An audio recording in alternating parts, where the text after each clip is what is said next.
Welcome to Finethings. I'm your host, Angie Yazelitis. And for those of you who may be joining us for the first time, Finethings is where we talk about things that enrich your life. Today, I'm joined by Heather McKinney. Hello. Hi, Heather. It's so good to be here today. I'm so excited to have you. Thank you. So our topic for today is something that I'm just very excited about. It's really growing in popularity, and it's about creating an experience. In fact, it's being called experiential marketing.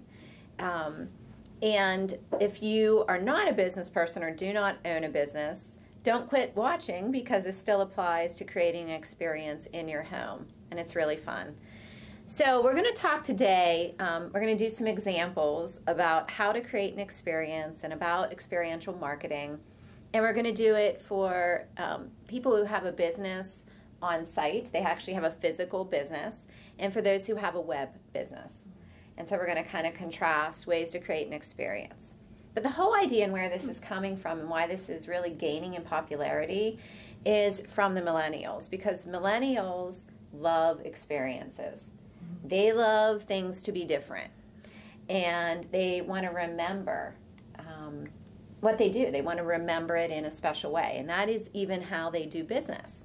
So for many of us who are, like for me, who grew up in business in the early 90s, this is different because we never really thought about creating an experience for someone. We thought about creating, providing quality. Quality was the buzzword back then, but the buzzword wasn't about creating an experience.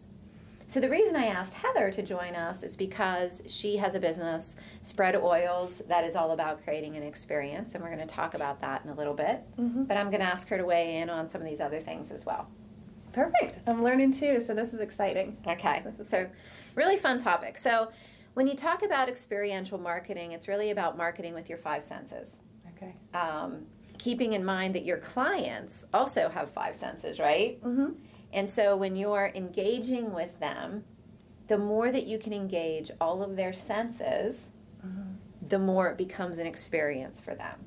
Okay? The more fun, it sounds like. Yeah. So this really is an overarching strategy. We're seeing this now at the AZO group as part of like a strategy discussion as well. All right? So we're going to talk about, again, if an office business versus a web business. And let's talk about sound as the first sense that you want to be cognizant of. So obviously, when you have an office, somebody's walking in and they engage with you, what I always recommend that people do is do a walkthrough of their office, or get somebody that's not involved with your business, right, to do a walkthrough of your office and give you an honest evaluation of your senses. Does that make sense? So when you think about sound, what are some of the ways that a sound could be offensive to you as a client? A loud noise, something banging in a neighbor office maybe, or even outside the office. Yeah. Because I couldn't hear you. If I can't hear what you're saying as a client, I want to be present with you when I come. Yes. So distractions. Yes. Anything that's distracting. Yes. Okay. Absolutely. And so some of those we can control, right? But some of them we can't control. So right now at the AZO group where we film Finethings, we have a train that goes by. And I can't control that. Yeah. But what I can do is make people aware of it. And when it happens, I just say, I'm going to put you on mute if I'm doing a phone conference until this passes. I don't try to talk over it. So what's funny is when you have these conversations with people, sometimes they don't even realize. Maybe they play music in their office, but it comes out in one of the offices very loud. And it's hard to talk over that, like you said. So maybe it sounds great in the central building, but in one office it comes out very loud. Those are things. The other thing is, if you're playing music that is not what the general public, wants to listen to. Soothing or yes, calming. Yes, it can be a negative to that experience. Okay, so that's one way to look at it. So, but you can't really control that on the web, can you? Right. Can you, though? It just depends. I think it depends on if you're creating a video. Yes, thank you. Or if you are just looking on your own, you know. Yes. So for videos, you know, it's very important if you have videos, even with a small budget, that you're making sure that when you play it on different devices and that you are aware of how you sound, that you pay attention as much to the audio as you do to the video. Does that make sense? Mm-hmm. Okay. So now we're going to get into talking about touch. And this is a tough one because when I'll talk about this with people, they'll say, "What you know, like touch? I'm not touching people in my meetings or anything."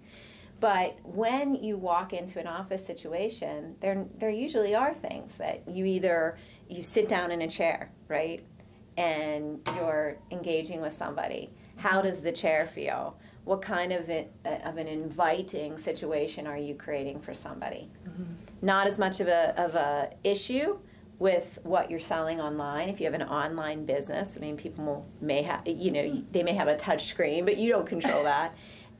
But certainly for an in-office experience, the big one that I talk about with clients is handshake when it comes to touch. Mm-hmm. So are you creating an experience where everybody in your office, and I've had to address this in our own team, when you're bringing them into a meeting and there's, let's say, 4 or 5 people around a table, that everybody is aware of shaking hands, you know, doing it appropriately, so that sense of touch is very calming. Mm-hmm. And if somebody ignores and doesn't do it, what can be the impression of that? Right. And even looking at someone in the face rather than, Yeah. if you give me my handshake and you're talking to somebody else. Yes. It at least shows me you're connected, you're present. Yes. You're engaged in what we'll talk about. Yes. And you're committed to being there. Yes. Yes. And body language. You just hit on a big one. And that is, let's do this again. Sure. So if I'm looking away and I'm talking to somebody, what am I telling her? That I don't matter. Yeah, she doesn't matter. I'm just interested in you. I'm more interested in this person over here. Mm-hmm. So touch is not meaning you're going to be like touching people all through your meetings. But it does mean handshake. It does mean the chairs and things that are in your welcome area. It can mean fabrics. All of that is part of your office design. And even, you offered me tea. Yes. When I came. Yes. So that's for me, engaging nice all touch. the senses. Very, very important. It make sense so far? It's beautiful. Okay. It sounds good. So when this person is coming through and vetting your office experience or vetting your web, you don't want to tell them what to look for. Mm-hmm. You want to let them judge it. Okay. Okay. So visual, the sense of sight, seeing. What are you looking at? Very, very important. And statistics show, and this I think is important because you're not going to please everybody. And that's one of the things with Finethings we often get, that doesn't work for, this percentage of the population. We know you're never going to be able to please everybody, right? Mm-hmm. Right. So we're going with like the highest percentages. Okay. So as far as visual goes, most people are distracted by clutter. Okay. Now, I'm funny because I'm part of the percentage that it doesn't really bother me, mm-hmm. but most people statistically are bothered by clutter. So in your central area, when somebody walks into your space, mm-hmm. they don't want to be overwhelmed by clutter. Make sense? Makes sense. Okay, so if you're not organized, you have a small business and it's not your forte, it's not mine, mm-hmm. get somebody that puts you in check once a month. Mm-hmm. to make sure that experience is good. And you know about Feng Shui, that's part of it too. That's a good point. Yeah. That's a good point. Some of the people are that I've worked with are starting to use that as part of office design.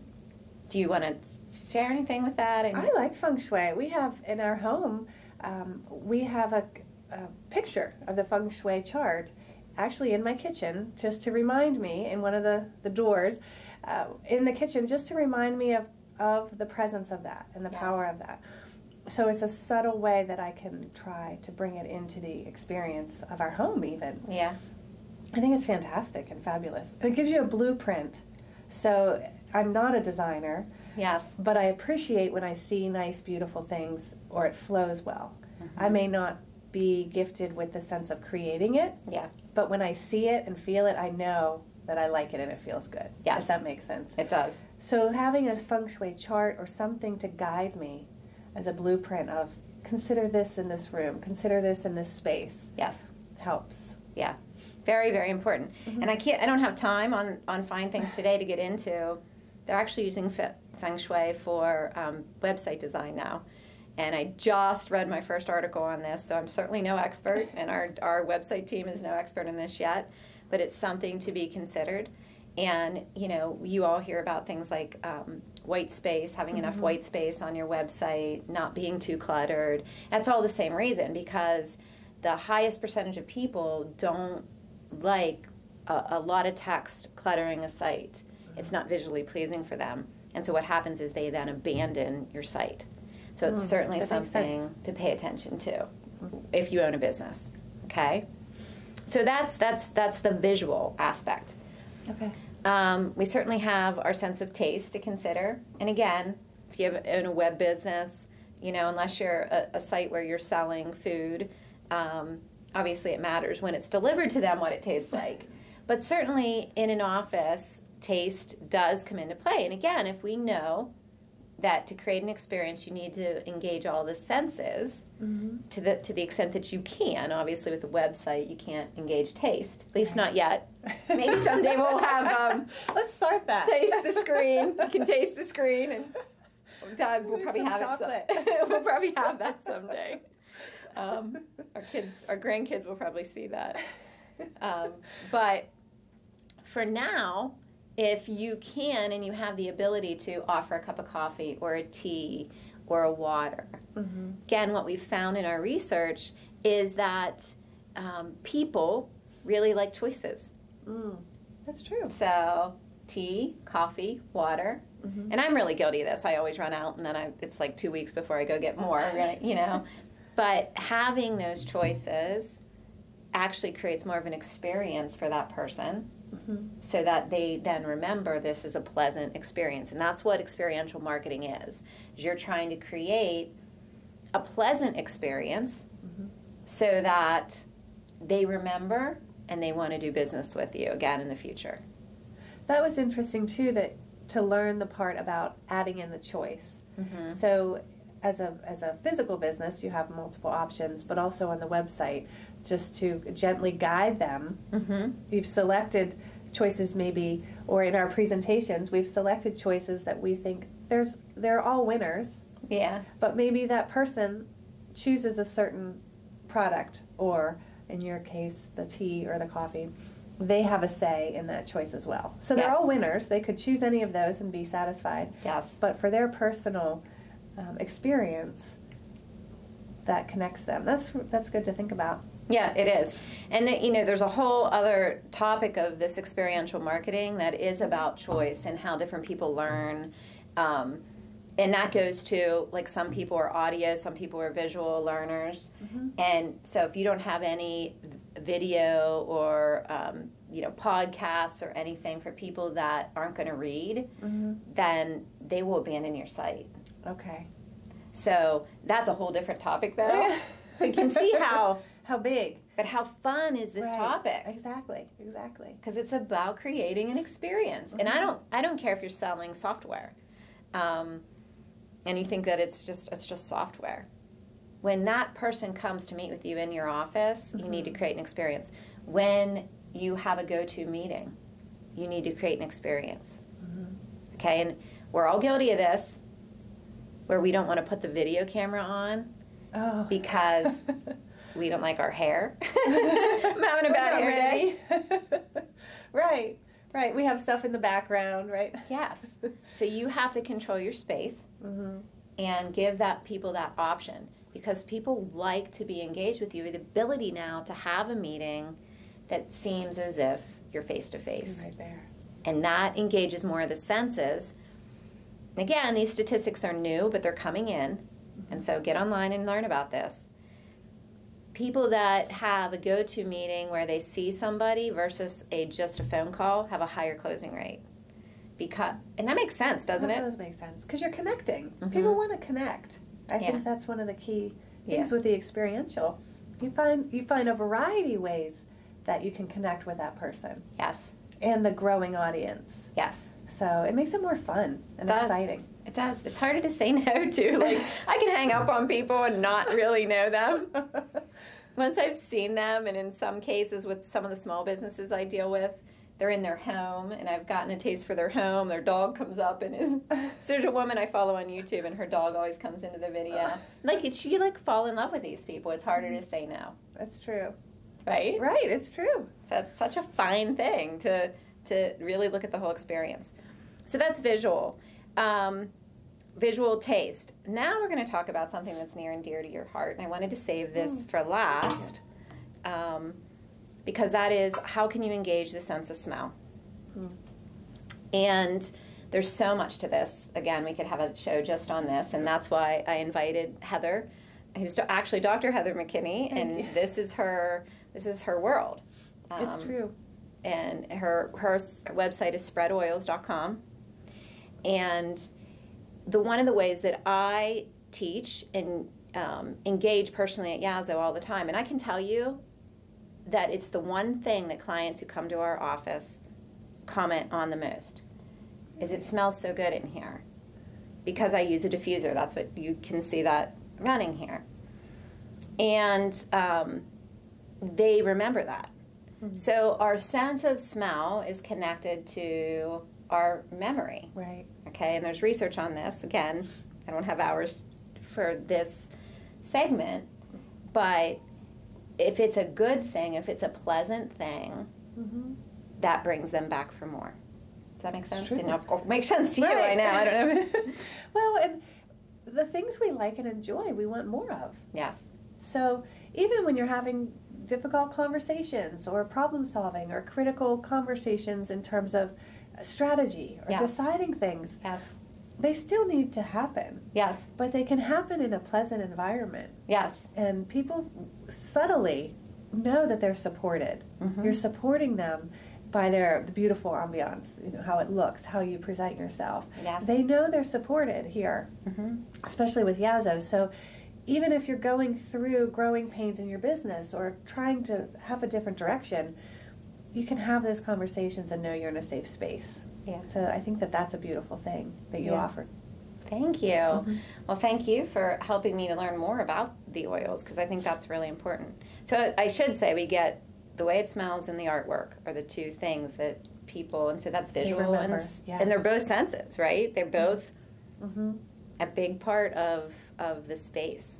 So what I want to do is just share. I utilize all the time. This is Serenity. This is Peppermint. These are just like, this is for when I'm stressed out. This is for when I need uplifting. But the diffuser is phenomenal because we have it out in our front office, and when people come in, it almost creates like a spa, relaxing, this is a different place kind of environment. And I encourage, in fact, over Christmas, I was encouraging clients to give these as a client gift.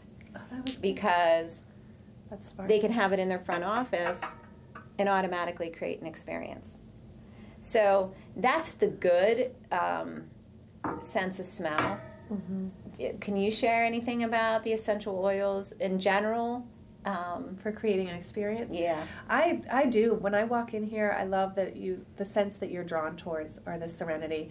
I can share that citrus oils as well tend to be a very positive scent to put into a room, because most people are familiar with the citrus smell. Yeah. What we mean by that are lemon, orange, lime, something that is opening and inviting. It's actually shown to help support creativity. Yeah. And to awaken the mind and the brain, to have you be present and focused, but not so stimulated that you can't be grounded and be effective. So it's the citrus oils. One of the tricks I do as well is I will drop in a drop of peppermint with it. I find that it helps to push it even further in the air, especially in large spaces.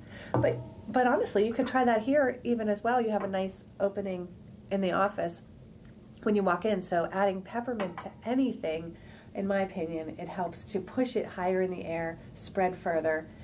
It doesn't take away from the main scent. It just helps to push it a little bit more. So I think it's phenomenal. I do. And when you have a work environment, whether it's in person or online, you have, especially with the diffuser in person, you have a variety of people coming in and out of your space. Yes. A variety of thoughts and a variety of just places where people are. Yeah. So you want to support every single person where they are, and this is a nice subtle way to do it. It is. It's so fantastic. Here's a crazy idea I had, and nobody's taken me up on it yet. But if you have a business where you do almost everything virtually, and you're welcoming a new client, send them your favorite blend, and when you have your next meeting, say, "Did you get that package from me?" Open it up, and together you can experience the smell. Virtually, right? Yes, virtually. Yeah. And I mean, I come up with these crazy ideas for marketing, but honestly, I think someone should take me up on it. Because that client or that prospect, can you imagine meeting a new prospect? You move to the second, more in-depth conversation, and they get this package from you, and then you have this call. Who else is going to do that? Right.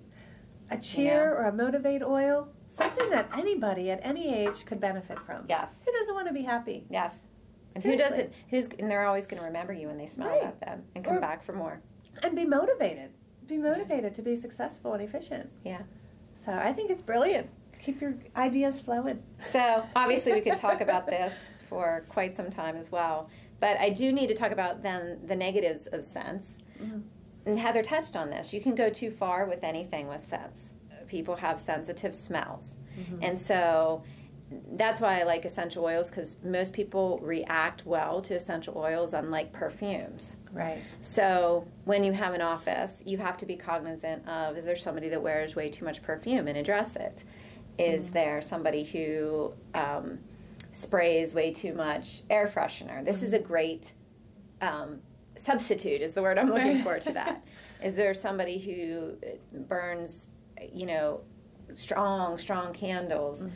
Those things can be taken too far, The other thing that we have read a lot on is that people don't take out their trash. Oh, wow. And you have a meeting and someone comes in and has a sensitive nose, they can smell that. And they may not think why they didn't like that meeting, because they may not even realize why, but that's part of it. That's a good point, because then subtly they're turned off in the sense that they don't want to return to that space. Yes. Whether it's a physical space or an online space, you want them to feel welcome to come back and excited to come back. Yeah. That is a good point. And you can use too much essential oils. Yeah. Too much is not necessarily, more isn't better. And I find that as the oils are growing and more people are aware of them and excited about them, the one tip I constantly share with people is less is more, or less is best. Less is best. So just start with 1 or 2 drops to diffuse in a whole space. And if you walk in and you can't smell it at all, then maybe add 1 or 2 more. But it's better to walk in and not even realize it's in the air. It's so subtle than to walk in into a cloud of orange. Yeah, absolutely. Yeah, and I have to be careful of that because I love them. I do love them, and I can handle a little bit more. But even like now, because I've tried so many on today, because just for fun, it's a little overwhelming because you can do too much. Right. It's kind of like going in and trying like 10 perfumes. Right. And, it's overwhelming. All of a sudden you're like, oh, I have a headache. So. Thank you. Yeah. I just love this topic again. I think it's such a fine thing. The topic is experiential marketing, or creating an experience. And the idea is to have your space, whether it's your office, your website, the way you conduct a meeting, and even your home, vetted or reviewed by somebody based on the 5 senses. So we've got sound, touch, visual, taste, scent. How is that experience created, and what can you do to improve it? And this is based on research that says when people have a great experience, they remember it more and they want to do it again. And so wouldn't all of us in marketing want people to want to do it again? Right. And Wouldn't all of us in our lives want guests to be like, wow, I want to go back to their house. It was such a great experience. It was like going to a really cool place. It's such a fine thing.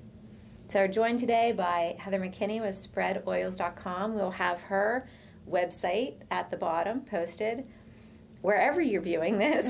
And if you are interested in being a fine thing or finding more out about the Azo Group, we have that information posted as well. I'd love to have a chat with you. Everybody, have a great day and keep trying things that enrich your life.